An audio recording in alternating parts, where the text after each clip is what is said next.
Hi folks, the Shear Hog is one of our favorite tools in the machine shop. Let's talk about that tool and let's talk about 5 things you might not know about the Shear Hog. Number 1, the Shear Hog is meant to cut aluminum, and it does that really well. You can cut other non-ferrous materials. We've been able to cut brass and copper and even plastic with it, but it's really meant for aluminum, and you definitely don't ever want to cut steel with the Shear Hog. Number 2, you can actually get 3 different inserts for the Shear Hog. They've got the 432, the 431, and the 434. What's the difference between these 3?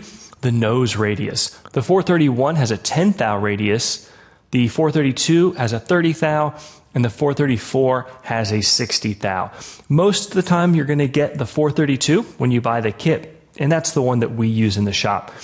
Consider the 431 if you're trying to get a tighter inside radius on a corner, or consider the 434 if all you're ever going to do is rough or hog with the Shear Hog. That tool's going to have a little bit of a stronger edge, which means it may last even longer. Although, again, we use the 432, and I have to say the tool life, the insert life is incredible on these tools.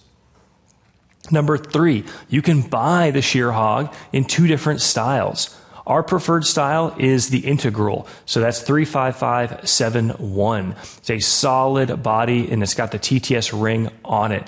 I like this tool because it's just comfortable to me. I know it so well, and the length usually works for us. The other option is you can buy a modular Shear Hog head, and this is pretty cool because what you're able to do is take this threaded insert head and move it between a 1-inch, 2.6-inch, or 4.1 inch length holder. And the holders are relatively inexpensive, and that really adds some versatility, especially when you're trying to reach into deep pockets.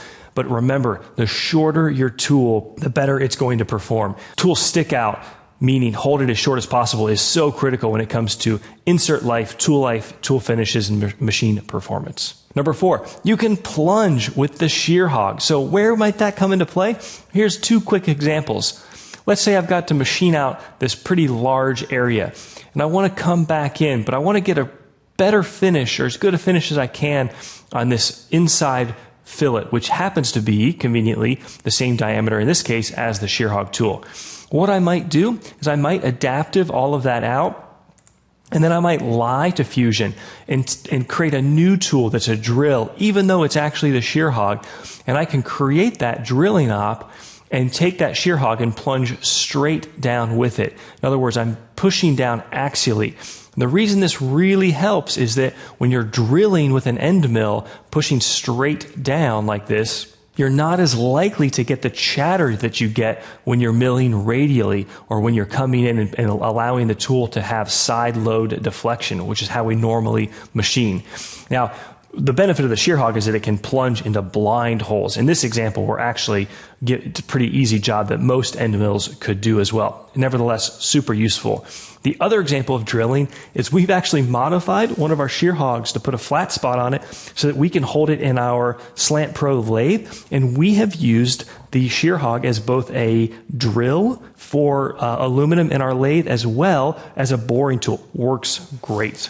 And number 5 on the Shear Hog, which is definitely my favorite, it's process reliability. It's the fact that the Shear Hog is an incredibly well-designed tool that gives me consistent and reliable results when I'm running my machine. And the reason that we switched to it is we used to love your traditional corn cob rougher. And don't get me wrong, they still have a place in the shop, and it's still a tool that we use. But what we found when we were pushing these as hard as we could was that if a coolant line got bumped, or if the aluminum got a little bit too hot, it was all the more likely that you might chip weld or load up the tooth or load up the flute. And then not only does that usually ruin the tool, but it might ruin your part, it might ruin your fixture.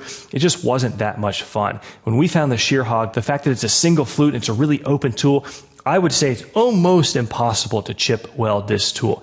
It's also great because the whole tool costs a little bit more at first, but the inserts are pretty darn inexpensive, under $20. You get 2 edges per insert, and again, they last an incredibly long time.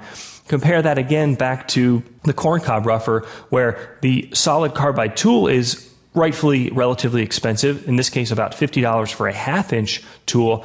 And the problem is, if you have one minor mistake where you accidentally chip one of the leading edges of the flutes, you've really compromised the whole use of that whole piece of carbide. A couple more fun facts on the Shear Hog. Take a look at the YouTube video here. We had a chance to go tour AB Tools and see how they make the Shear Hog.